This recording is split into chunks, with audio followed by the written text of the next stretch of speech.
Thank you very much, Victor. How we bring Drew Brees in our post-game show. I told him we had Vegeta and Reggie Bush. What is this, like 2009, 2010? But no, here we are in 2017. You guys get your first home playoff win in a long, long time, and this one wasn't easy.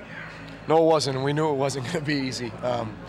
Playing a team like Carolina, a very, very good football team, a divisional opponent, a lot of familiarity there. We always have battles with these guys, and the fact that we beat them twice before, I mean, we knew they were going to be ready to play. We knew they were going to have a great game plan, and we knew it was going to take flawless execution on our part to get the job done, and we were able to get it done.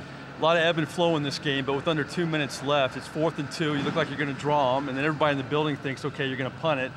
What went into the thinking of going for it, and what were the discussions like with Sean Payton on the sideline there? Well, it was a very simple discussion. It was, he looked at me and said, hey, go for it or punt it. I said, let's go for it. Really? I said, you got a play you like? He said, yeah. I said, all right, let's go for it. Right. Even though you don't get it, talk about the defense stepping up. Not only, when you don't get it on 4th down, but a lot of times when Carolina looked like they were going to score touchdowns, they held them to field goals. It just shows how this defense, a complete team effort today. Listen, absolutely. Those guys did such a good job against a very potent offense with a lot of weapons of, keeping them out of the end zone. Carolina put together some good drives, but we were able to stop them and just make them kick field goals, which is huge in a game like this. And then obviously, bottom line is, coming up with plays at the end of the game to win it. And when Von Bell blitzed and got that, got his arms wrapped around Cam, that was a good feeling to know that we had it. To start the game, you had to punt the ball a few times, but then you find Ted Ginn for the 80-yard connection, the longest of the season. Take me through that play. Well, it was,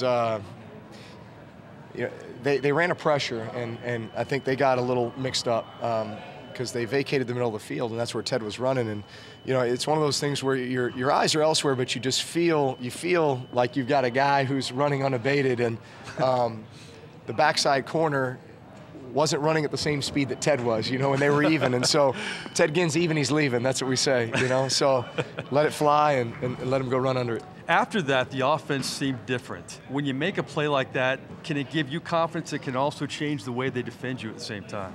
Well, big play like that, you're saying? Yeah. Yeah, I mean, they had their game plan, and it was, they were going to load the box, they were going to try to stop the run, they were going to mix in pressure, they were going to do a lot of things. I mean, that's Carolina's defense, that's what they do.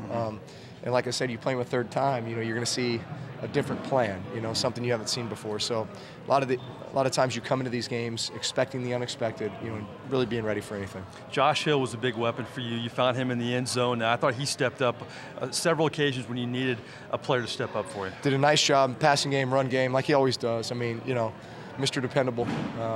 And obviously the touchdown was a great play call, great, kind of strategy that we had with that, that formation and that, that run cell, and he did a nice job. Drew, nobody's played more playoff games on this team than you, but 27 guys in this 53-man roster, 3 years or younger, first playoff game. It's a tight game, it's competitive. What can this do for the young guys moving forward? Oh, listen, these are growth moments, right?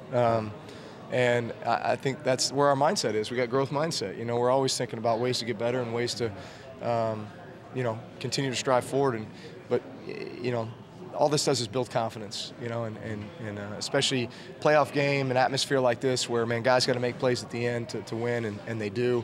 That's just something momentum that's created that we can carry forward with us. Now you got to go to Minnesota. Thank God that game's indoors. Maybe it's going to be cold up there, but this is a different Saints team than the season opener, obviously, when you lost to that team. There's no question. I mean, that game feels like 10 years ago. Yeah. I mean, we didn't have an identity then. We were just still new and green and together for the first time and just trying to establish who we are as a team. And we learned a lot about ourselves after those first 2 games, and then hey, we went 8 in a row, and then playing some big games to win the division, and then win this game. And I mean, we're a team that's been tested. We're a team that's come through when we've needed to. We're a team that knows how to work and prepare, knows how to have fun when the time is right. But we also have lofty goals, for what we can accomplish, and that's a very, very good football team up there in Minnesota. And coming off the bye week, know they're going to be ready for us. They're going to be refreshed, and we got to do the same. Final question. We talked about the young guys in this football team, but you had a lot of the guys from the Super Bowl team around, especially last night to motivate them. What was that like? I mean, you see them around, you play with them, but then you have the young guys now too. Well, I think the great thing for the young, somebody of our team doesn't know, who these guys were. We didn't play with them or anything, and yet have them come back, and I think just to feel the brotherhood of the guys that were here for that Super Bowl run. Right. There's something about that everybody wants, and for our young guys to see that and say, man, you accomplished something like that together. You truly do walk together forever. There's a brotherhood, there's a kinship that can never be broken. And despite the fact that guys go their different ways and live in different parts of the country and have their own families and lives and everything, and yet when you see each other, maybe it's been a couple of years, but it's as if no time has passed. Right. And the stories are still as good, and you still have that love and that care for each other because you were bonded. Well, you guys did it in 09. This team took another step to get closer to where you want to be. A nice win. We'll see you in Minnesota. I appreciate it. Thanks, Mike. All right, Drew Brees here in the Superdome. Back to you guys in the studios.